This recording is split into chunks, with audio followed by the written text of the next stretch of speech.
Bawat isang madagdag na kaalaman ay parang susi. Mas marami kang nabubuksang pintuan ng kaliwanagan.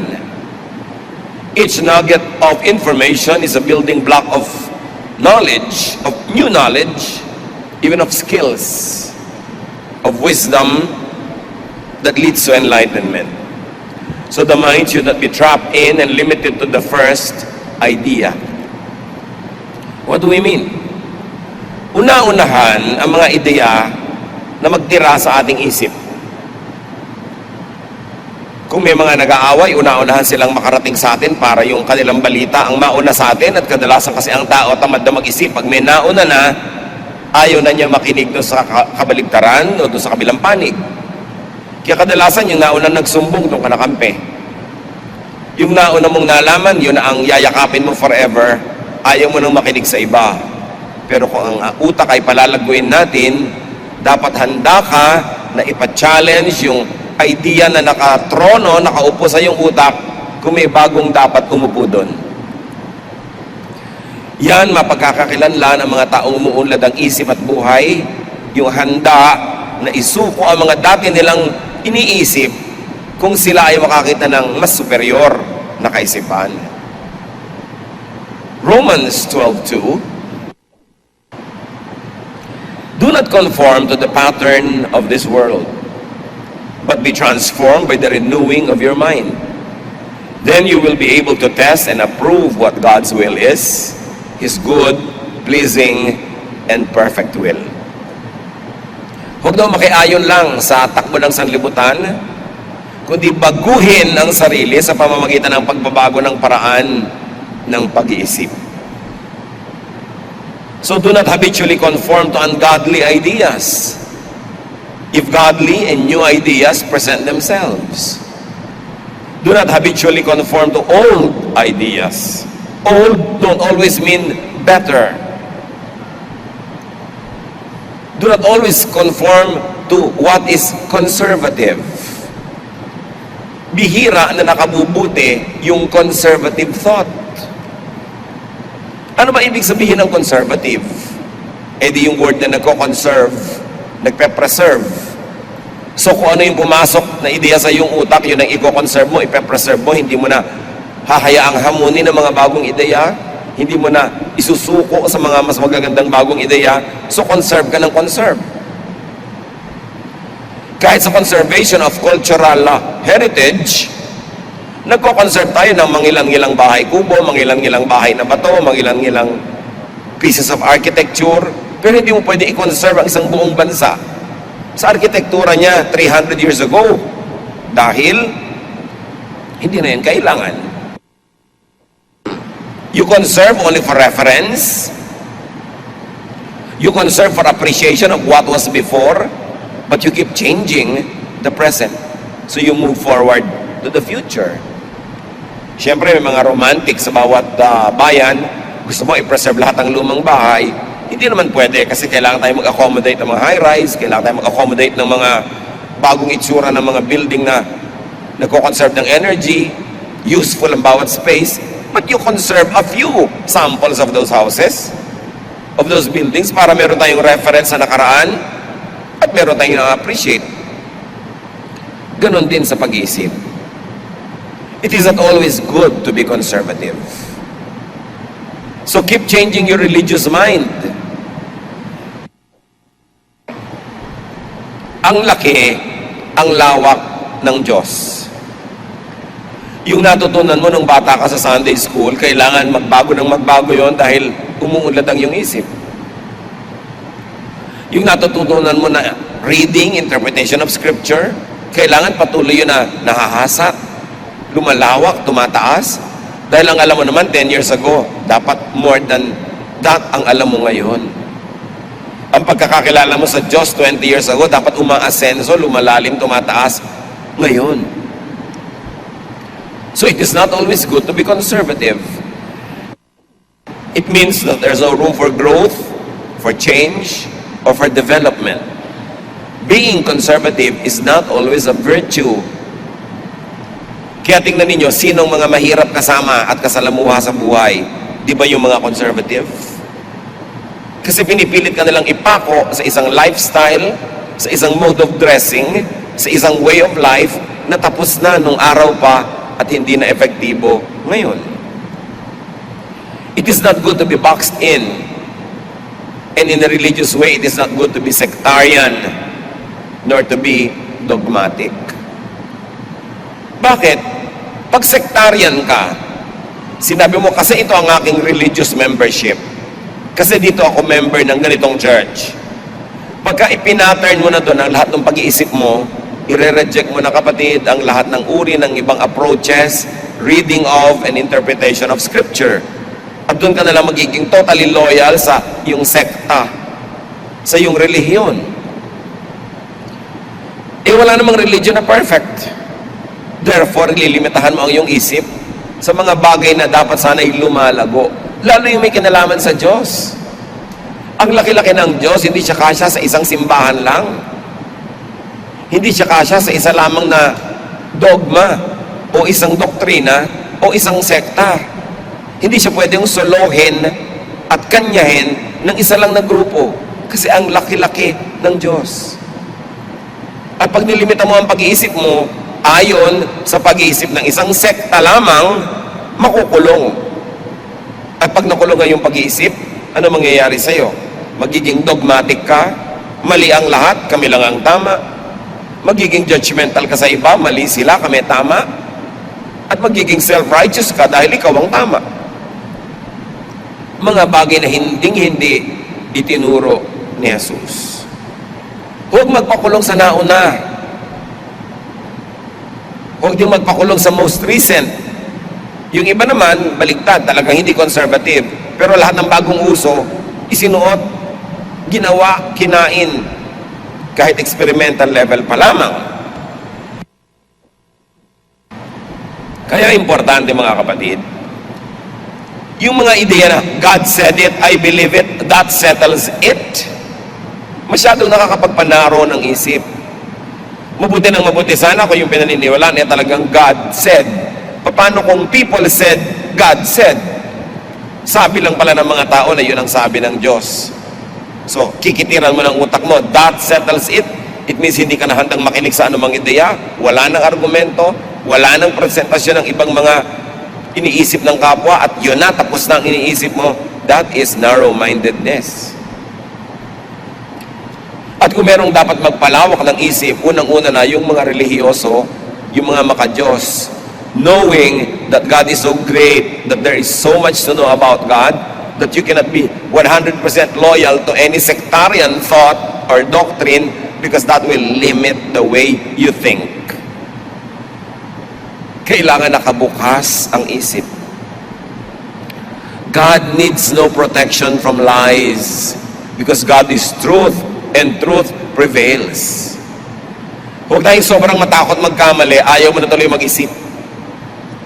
Sa pag-iisip at sa natural na period ng pagkalito, pag ikaw'y nag-isip, doon isinisilang ang mga bagong magagandang ideya.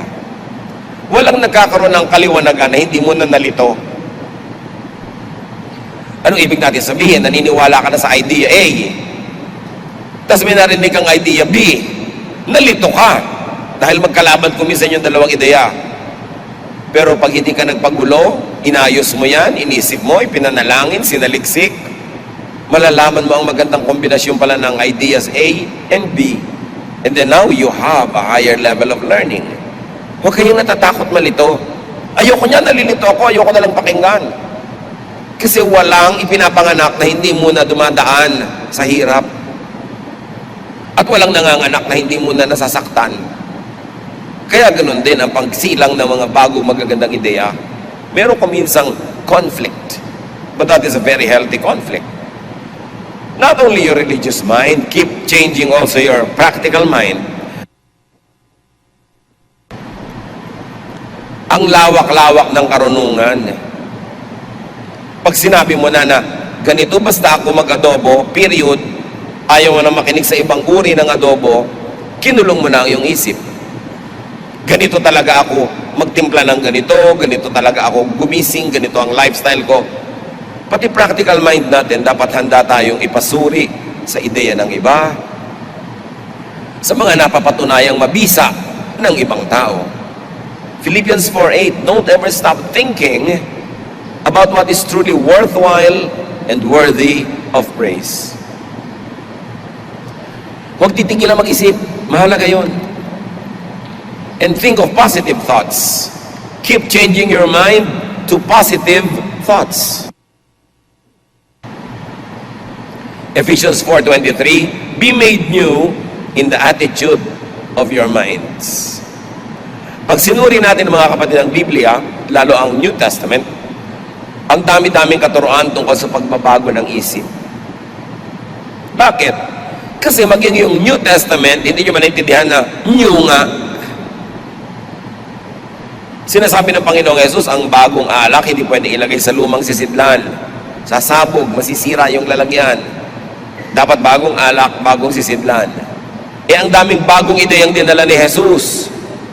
Attitude tungkol sa law, attitude tungkol sa Old Testament, attitude tungkol sa relihiyosong mga leaders. Ang dami niyang bagong ideya na dinala. At sinasabi niya, kung hindi niyo babaguhin ang korte ng utak niyo, hindi magkakasya itong mga bagong ideya. Magkakagulo. Keep changing your mind. Jesus was never conservative. Ang dami nga niyang mga binangga ng mga conservative thoughts na nagkukulong sa mga tao at nagpapahirap sa kanila. Kaya galit sa kanya yung conservative establishment. Pagbabago ng isip ang kanyang katuruan, Ephesians 4:23, let the Spirit change your way of thinking. Magtataka ka sa mga tao, bakit tayo tapon ng basura sa ilog? Ba't hindi natin baguhin ang pag-iisip tungkol sa ilog? Nung araw kasi may old concept tayo na lahat ng hindi kailangan itapon sa ilog. Kaya pag may bangkay, itapon sa ilog. Ipaanod sa ilog. Sa dami ng taong nagtatapon ng basura, parado na yung ilog. Wala ng ilog. Change the way you think about the river and you will change the way you behave and you will take care of our rivers. Ang dami-dami mga river, wala nang isda, hindi na mapaliguan ng mga tao kasi lahat ng kulungan ng baboy, yung mga dumi ng kulungan, doon nagpupunta sa ilog. Again, it's a way of thinking. Bakit mo ilalagay ang mga dumi ng kulungan ng baboy sa ilog? Ano mangyayari sa ilog?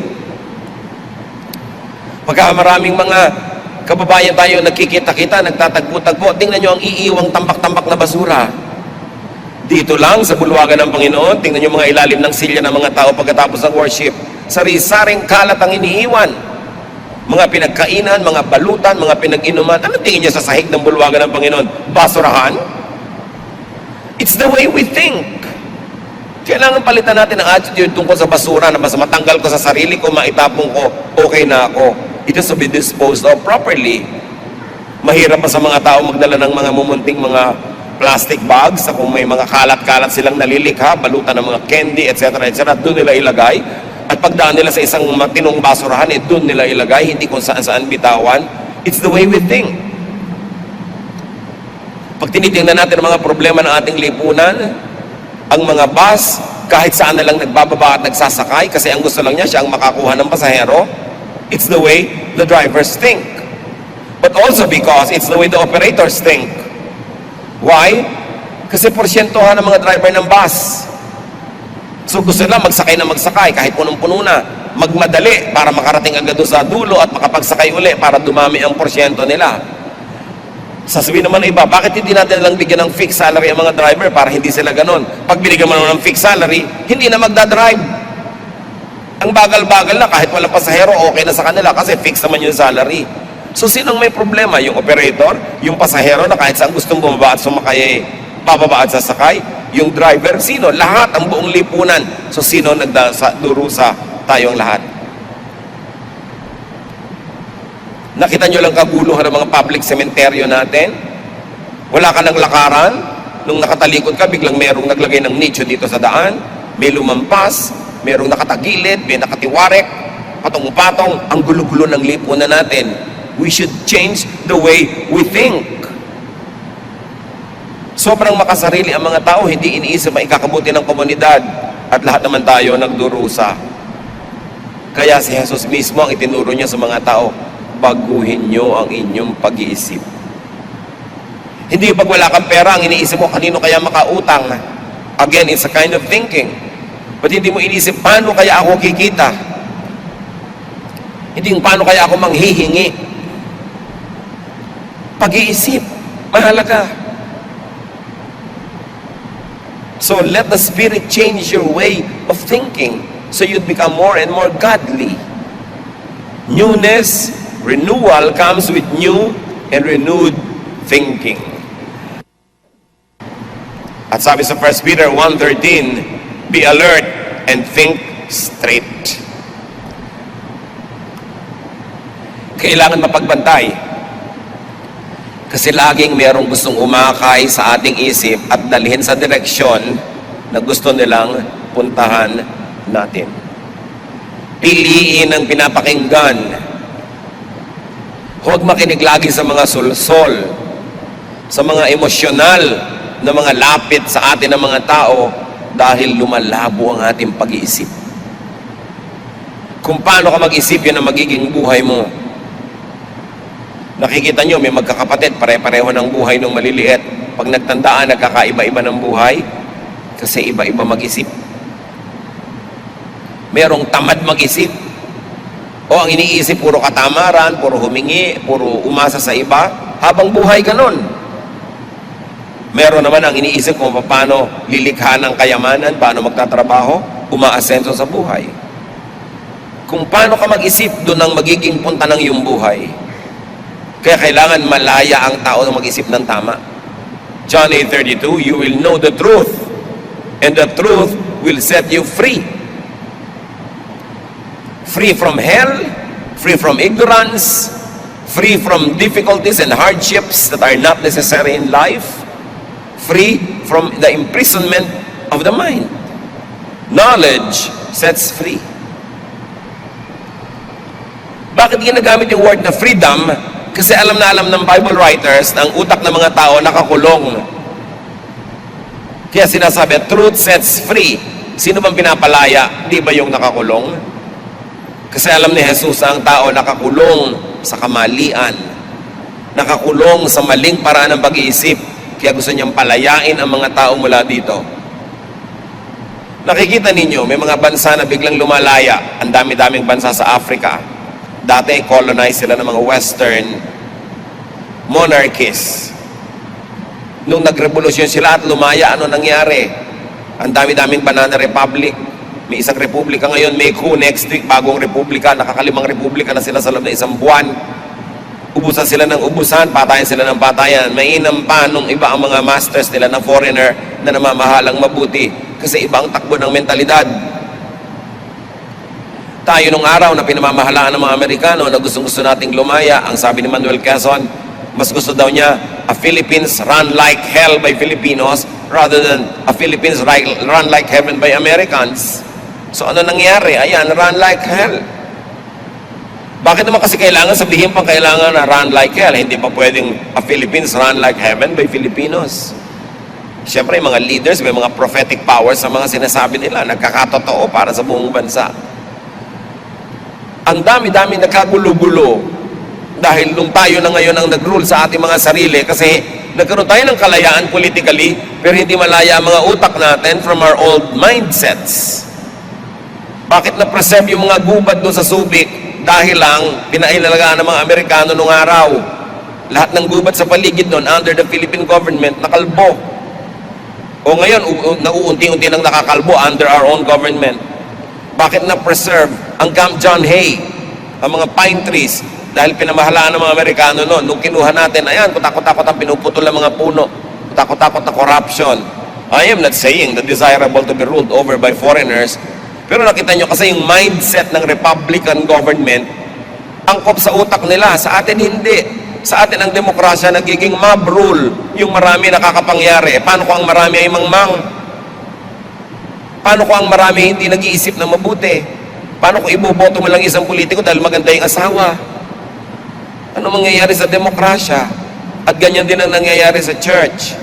Gagamit ka ng mga democratic processes sa church, nagboboto ka ng mga elders, tapos mamimili sila ng pastor na i-hire.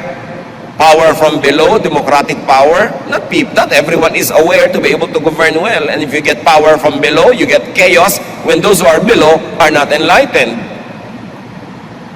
It's all a problem of thinking. Sa mga pamilya niyo mga kapatid, sino ba mga problemang tao? Di ba yung baluktot mag-isip? Nga walang katwiran? Ignorance imprisons. Ignorance enslaves. Kaya si Jose Rizal noon, sabi niya, bago kalayaan, edukasyon muna. Kasi ano ang mangyayari sa isang bayang malaya na mangmang? Kailangan natuto ka muna para yung laya magamit mo sa responsibility, hindi sa licentiousness.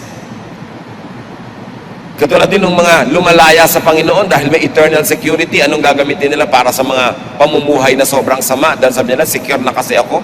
Ginamit yung kalayaan sa mali. Ang kalayaan ay bagay sa mga taong marurunong. Pag pinalaya mo politically ang mga tao hindi marurunong, sila magpapatayan, sila mag-uubusan. At sila hindi nila mamahalin yung public institutions. Ignorance of the majority empowers the cunning minority. Even the monarchy and priesthood. Napakatagal, mga kapatid, na ginusto ng mga nagaharing mga uri sa lipunan like the elite, the monarchs, and the priesthood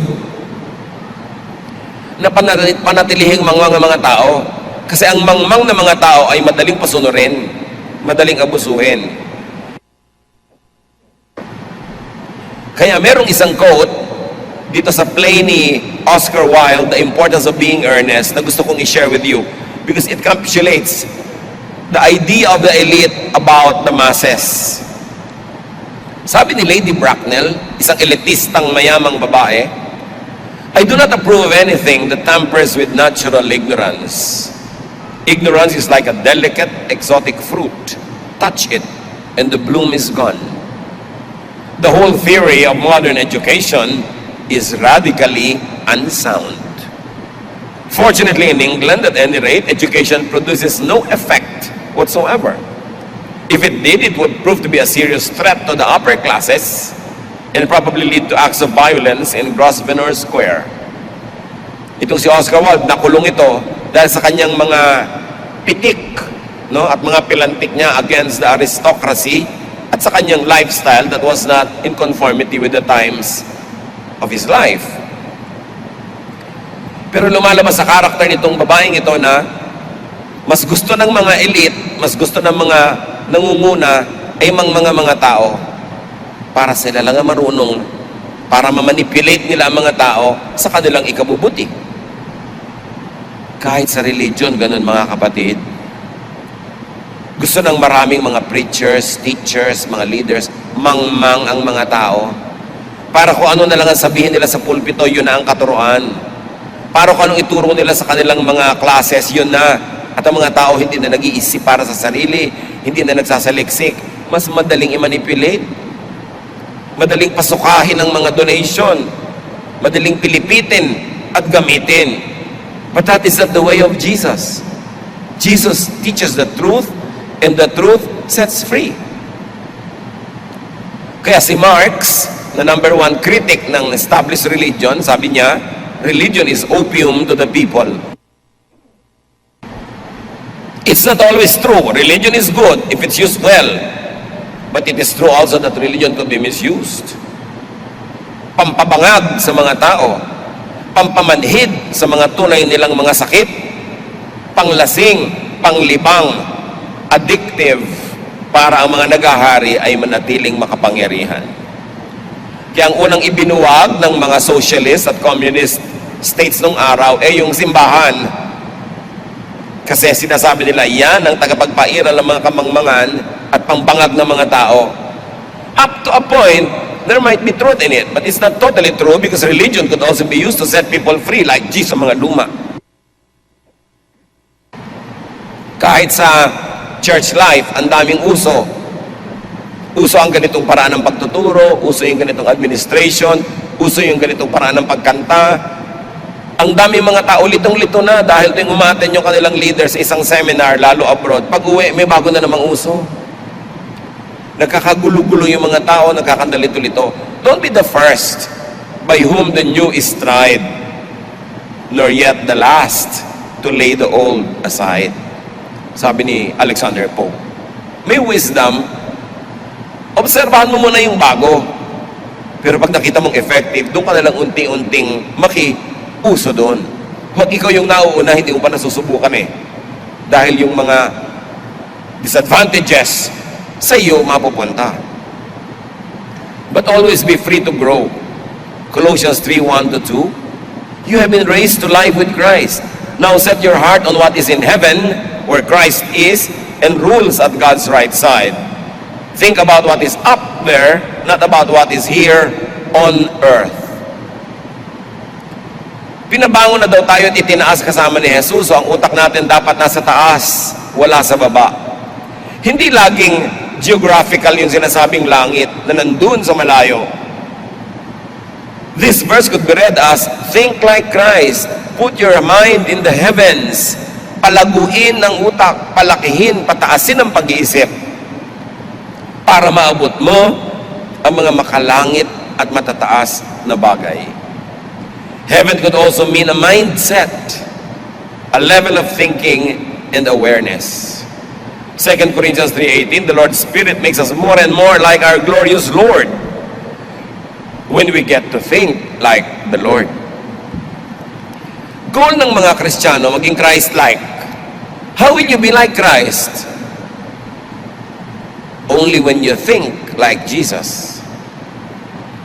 Not by doing what Jesus did, nagpapapako ka sa krus, kung ano-anong gagawin mo, kinokopya mo yung ginawa niya. No. Think like Jesus thought. And you will be like Him.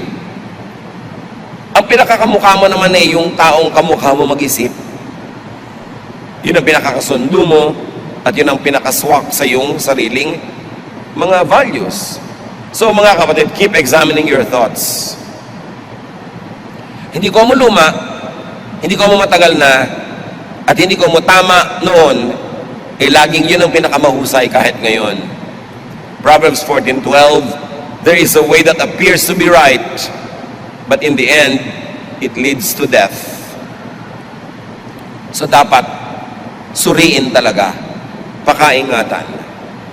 Proverbs 24:7, wisdom is too much for fools, their advice is no good. So huwag makikinig sa mga mali-mali, baluktot, magpayo. How else do we change our mind? We change our mind to improve your mentality and character.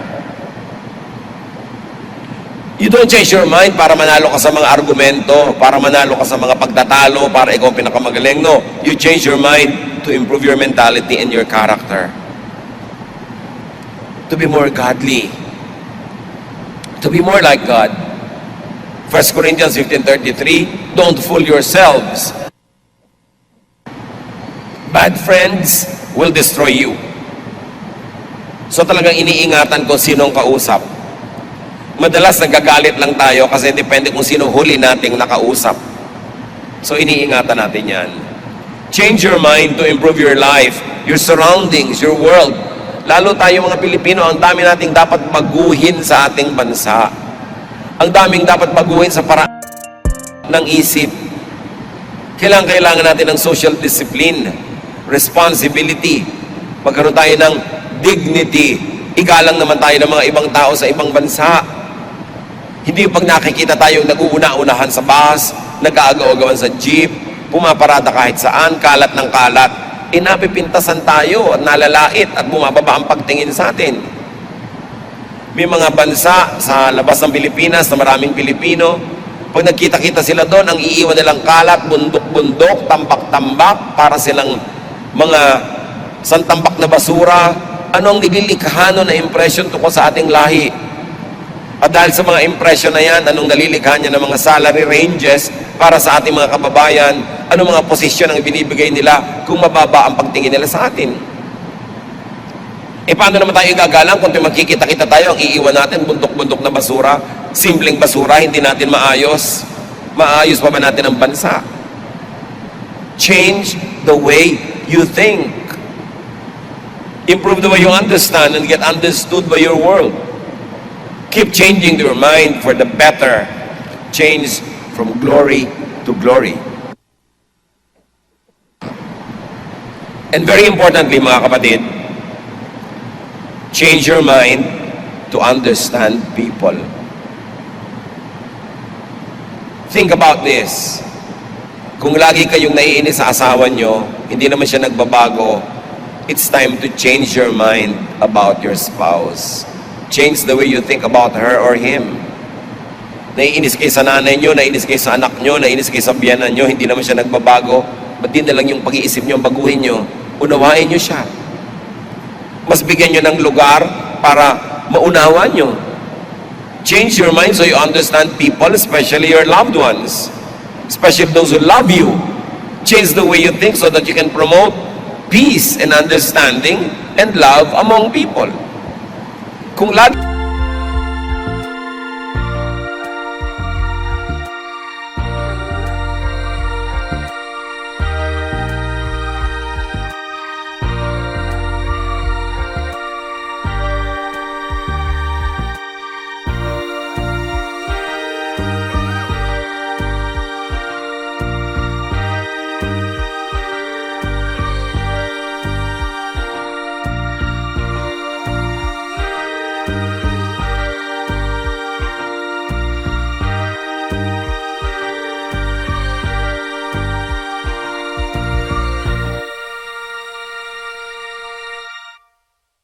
ang pag-iisip nyo, ang nakakauwian ay nakakalaban nyo yung kapwa nyo, nagtatalo kayo, nag-iiba-iba kayo ng mga ideya, baguhin nyo na ng pag-iisip nyo para magkaroon ng katahimikan. Kesa patuloy naman, manindigan kayo sa inyo